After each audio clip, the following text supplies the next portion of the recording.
Dave and I are happy that you're here, and it's Money Monday, and we're excited to talk a little bit about IBC and all the things that are going on, financially speaking, in the world here. It's very, very crazy times. So I thought, we could just spend a few minutes just talking about what IBC is. Some of the things that IBC can bring to the table, because I constantly have ongoing conversations with clients and potential new clients, and they have such a hard time bringing their mindset from one side to the other. And this is such a simple topic. We just need to really be able to have a real simple conversation, swing them over so we can. I have this picture of this factory that has all kinds of piping in it, and it's where they make oil and gas, right? It's a refinery, and you see all this piping, and it goes all over the place. And then, I equate that to the current monetary system and how it looks and how most people see it. And then I see IBC as one pipe that goes in a kind of a square or a circle. It could be either one. And the simplicity of IBC is just that. So easy. And if you can just get that mindset where, it's going to make your life a lot easier. I heard another, somebody talking out there the other day, and they were talking about football, offense, defense, this kind of thing. And I thought, IBC, I can equate that to IBC and how it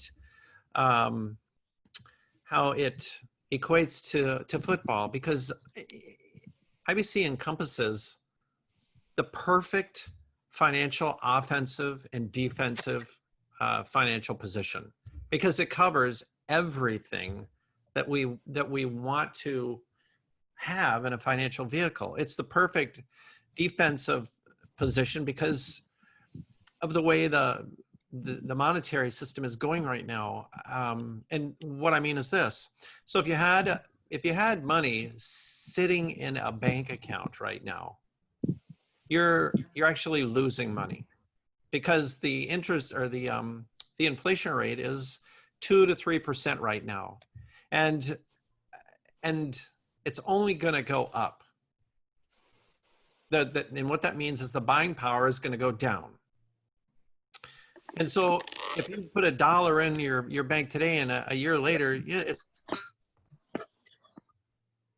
only going to be worth around 97 cents. So you've lost money right out of the gate. It's really an incredible thing. And then the offensive piece of this, is that your IBC policy has a tremendous amount of horsepower. When you need money or an opportunity comes by, you can offensively take charge and go procure whatever it is. If it's an investment, if it's a car, you find a good deal, whatever. You've got both things. The defensive side is you're in general, overall, you're making about a 5% gain on this over the lifetime of the IBC policy, with complete liquidity and a no tax consequence in the end. So even if inflation continues to rear its ugly head, you're ahead, because you're above that negative rate that's going on, which is a really cool thing. And Dave, do you have any comment?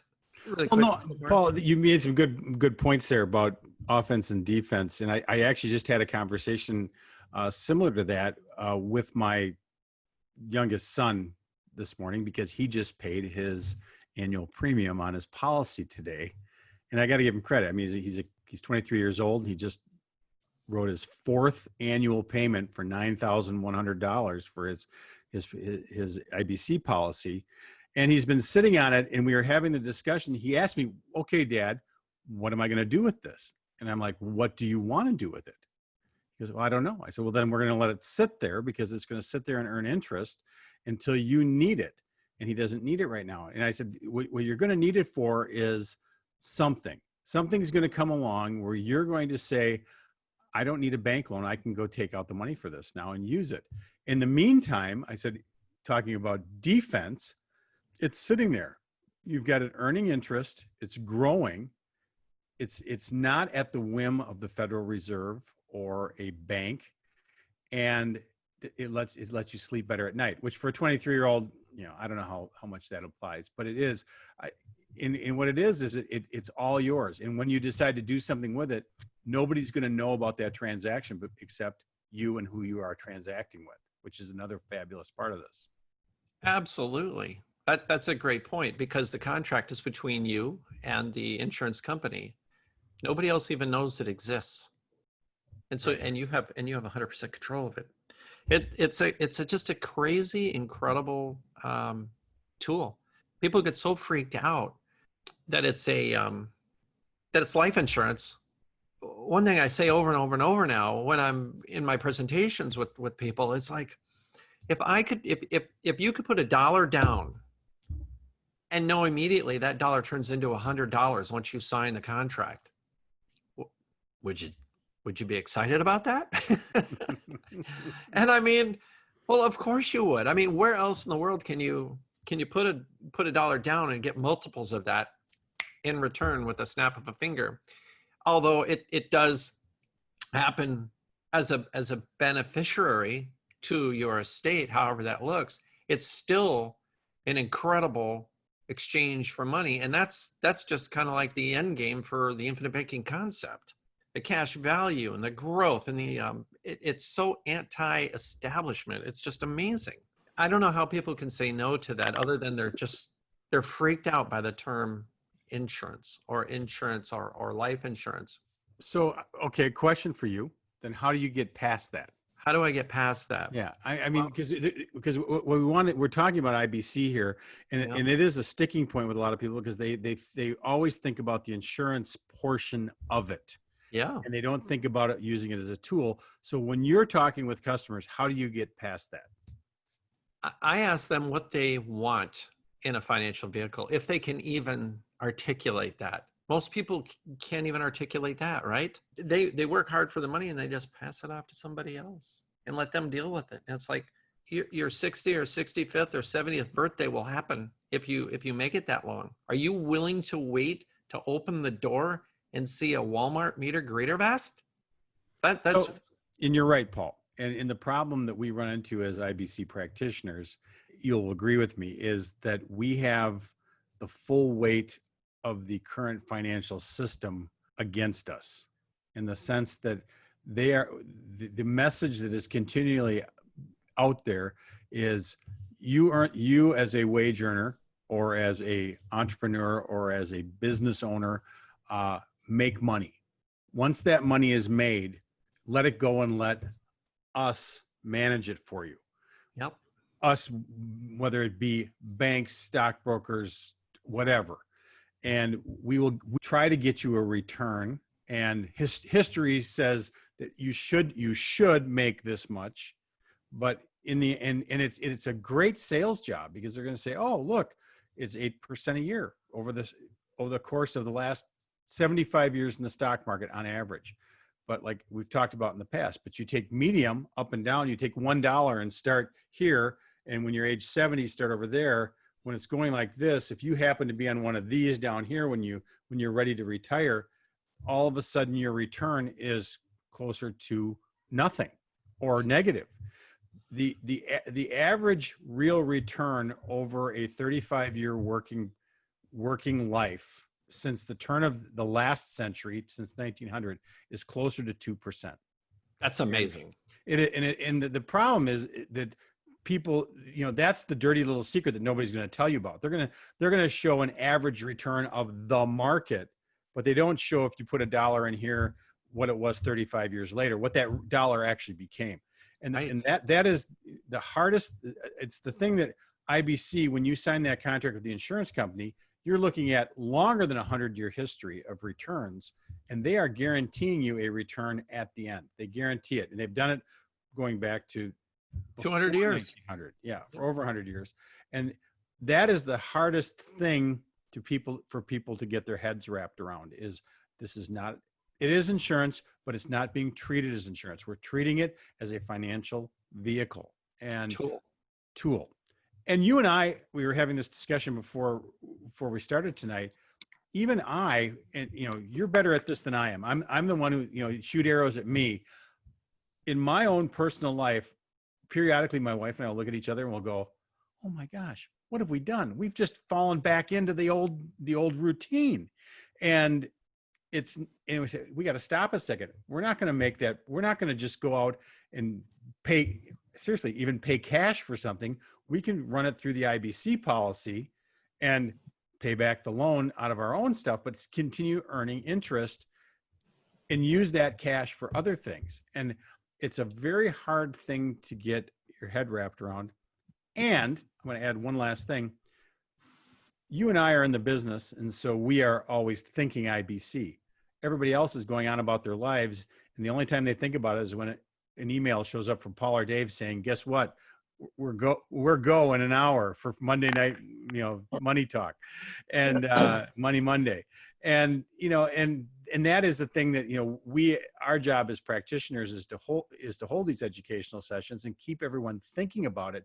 So when you are going to do something in your financial life, to make you take that 3-count step back and go, am I doing it the way I should be following an IBC path, or am I just doing it the way everybody else does it? And we're always told, and the ads are shooting at you from everywhere. And it's something that Nelson Nash always said is a change. You have to change your thinking, and it's very, very hard to do. And especially when the media is fighting against you the whole time. Yep. It really is. I had a interesting conversation today, and we touched on a couple of different points. And one of them was this: this gentleman's a business owner, and he's thinking he's a current client, and he's thinking outside the box. He goes, I've got a handful of employees, and without these employees, I am nothing. And they're almost like family to him, which is kind of cool. And he goes, how can we apply IBC to this?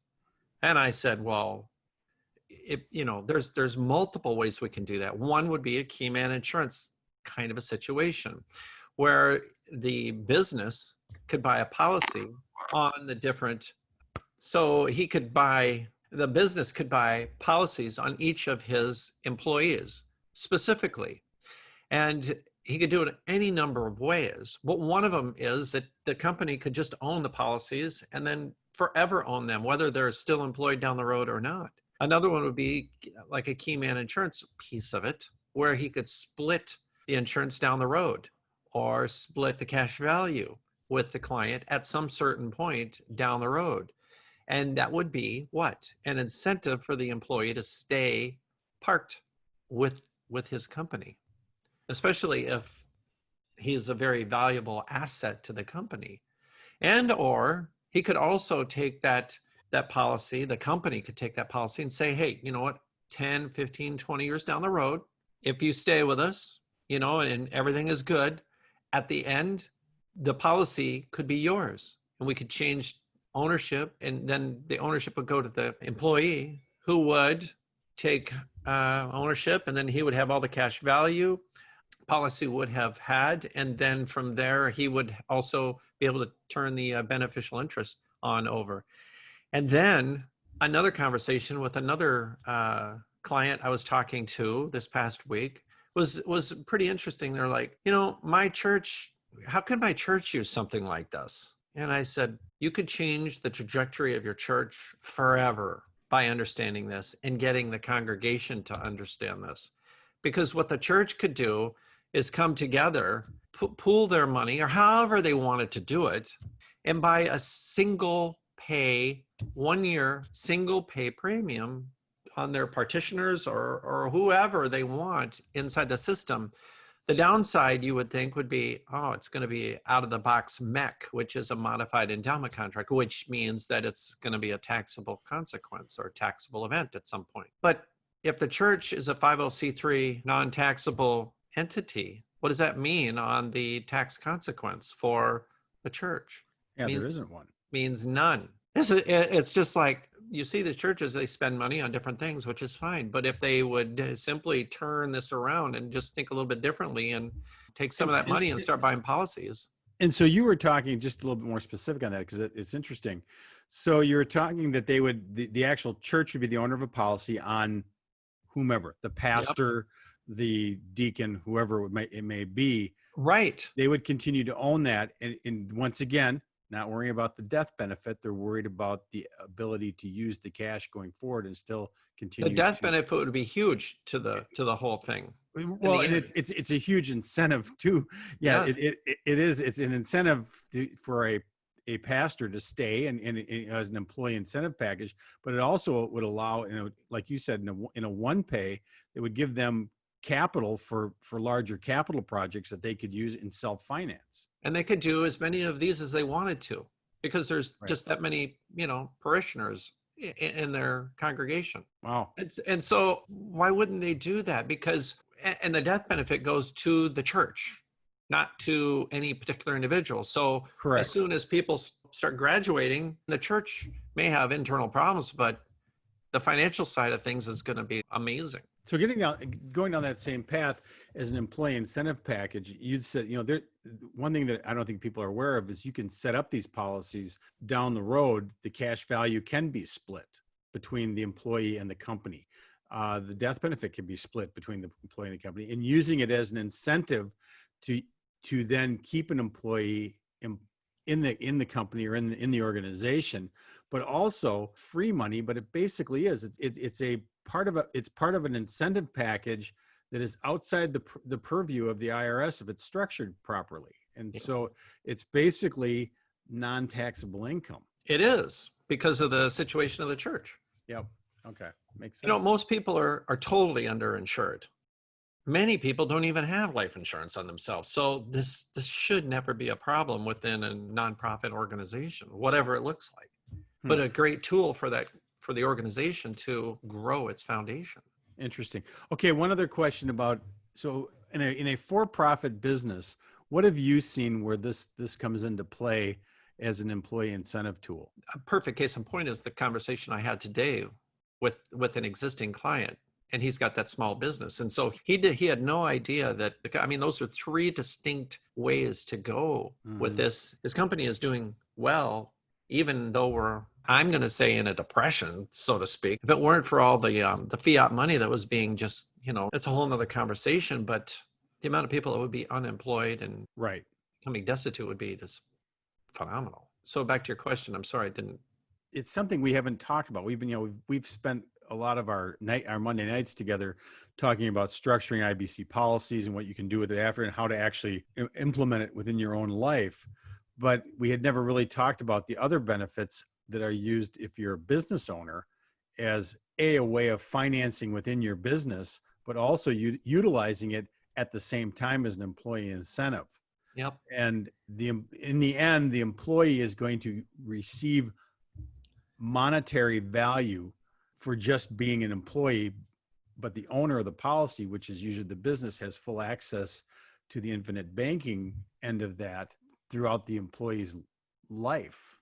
And if something happens to the employee while things are cooking along, right, and he graduates, and the business won't suffer as much as they would have if they didn't have this going on the employee. Does that make sense? Yeah, it's striking. I just, there's so much to bring to the table with this, and it's again, we come back to the beginning of the conversation. It's like you gotta, Nelson says, rethink your thinking. This is just a super simple tool that is so powerful, it just blows everything else away. Okay, I have one other question for you. Yes, sir. Because this is self-promotion for you. Is what did you add to your second edition of Why the Rich Don't Die Broke? A couple of chapters. Yep, I would say that Reader's Digest version, or no? You're gonna make make everybody read it, aren't you? By the way, it just came out on Audible, so if you haven't, I listened to it on Audible for the first time since I had that whole thing done about a week ago, and I'm like, dang, did I write that? I I surprise myself, Dave. I just do. I just crack myself up because I mean, there's so much information that goes through my head. I Packed into forget 3 that hours and 18 minutes, because that's how long the Audible version I is. know. Thank you for saying that. But it's the fastest 3 hours and 18 minutes you'll ever. That's right. It's a drive to the cabin is what it is. That's a drive to the cabin. I love it. But oh my gosh, it gives you just a whole new. I appreciate you asking me that. But man, it's like the chapter one. One of the chapters is all about clarity of the things that the book didn't say in the first version. That's as good as I'm going to tell you. It also talks more in depth about fiat money, talks about how that whole thing incorporates sound money versus unsound money, whether it was backed by gold or now it's just out there freewheeling. It has been for years, decades. And here we sit watching our government just create more and more and more. And it's they're controlling the stock market with the Fed. It's interesting because I've been listening to on Audible, besides your book, of course. Oh, thanks. A book about the history of England, and it literally starts pre-Roman times and works its way forward. And the history of Great Britain is a much longer history than the United States, obviously. Yeah. Our history we seem old from our perspective of humans living in the year 2020. And you think back to 1776, the Pilgrims landed on Plymouth Rock in 1620. That seems like such a long time ago. And I started reading this book, and it really puts into perspective, the ebb and flow of history over 2,000 years in a country. And it's the one thing that I was talking about tonight to some people who were talking about the book is that it's almost to a T that every fourth generation, you have a cycle where everyone starts to make the same mistakes that happened 4 generations previously. And and I'm sitting here thinking about this, watching the chaos that's going on in the United States right now, the chaos with our monetary system, printing money. I mean, the Romans did it, and it destroyed Rome 1,700 years ago. And it doesn't happen overnight, but it's just these it's like little drips of water, that eventually eat away the face of granite.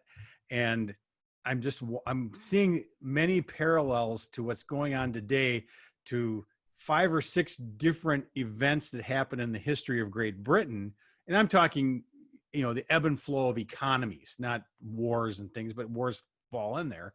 But how it only takes a few irresponsible people in positions of power to decimate an economy for a generation. And we're kind of seeing that right now. We have very irresponsible people in the positions that wield great control over not just our own economy, but the world economy, because we happen to be the largest economic engine right. And I'm going to tie this all back to IBC. Is the smart people in this book of history were able to see the change coming and take action to protect themselves from what other would be the delusional madness of crowds going forward with that. And it goes all the way back to what Nelson always said with IBC, is he wanted to basically get away from the system and create his own system so he wouldn't have to worry about what was going on outside the front door. And it's just interesting in our country. We've had 5 real depressions in the history of our country. There was 3 of them in the 1800s, plus the Great Depression, plus the crash of 2008 was almost one, but a lot of economists are saying that we're in 1931 right now is what we are in 2020. The worst of the Great Depression didn't happen until 1933, even though the crash happened in 29. And when you're sitting there living it day by day, you don't see it right away. It's only when it's in hindsight you say, oh, that's where it happened. It wasn't over here. And by us having these discussions, we're hoping that as a group, we can start making plans to basically secede from the fiat money system, in the sense that we're more protected than those who are not practicing IBC Yep. should events come to pass that if history repeats itself, which it does, looks like they're going to come to pass. Yep. Yep. That's so true. It's interesting to watch it, from I think I'm a far away guy, looking at it, but I also am living it, living Yep. through it. It's just Exactly. crazy. Exactly. And you try to give a historical perspective. You do, you read as much as you can, but it's when it's strange times, you don't know what's going to happen next. And we're in a very strange time right now. Totally. 2020, I had no idea this was coming, Dave. I know you didn't either. I mean, it's just been an incredible red pill experience for us. Just I believe that, with outside of IBC, I've just learned so much about money, how it works, and how IBC is constantly the answer. I keep coming back to it just over and over and over because I can deploy my IBC money into any other asset that I want. And I have been doing that all year long to take advantage of what's unfolding. Where before, like in a 401k or an IRA, where almost everybody sets their money aside. Right. They have no ability to deploy outside of a stock or a mutual fund. Getting back to my history book, and not to harp on this. No, go. But the ones time and time again, going back to 700 AD that succeeded and eventually became the rich houses of Great Britain were the ones who sat and waited for the downturn and took advantage of the downturn with their cash in an available place. Now, granted, we didn't have cash in 700 AD, right, but they had the resources ready to act when the time was right. And the hardest part that we've been taught over the last 30, 40 years, since really the 70s when inflation was raging, is that we're now a consumer economy. I think COVID's changing a lot of the consumer economy mindset, but we have a large portion of the world population that has zero savings. They can't stand a downturn. Right. Those who are going to succeed are preparing, and I don't mean preparing like a prepper where you're hiding out in your basement. I mean, you're financially preparing your house to take advantage of things that are going to come down, not tomorrow, not next week. It might not even be next year, but you will see when things are repriced. I'm going to go off a little bit on a tangent here. There's an economist that I absolutely love.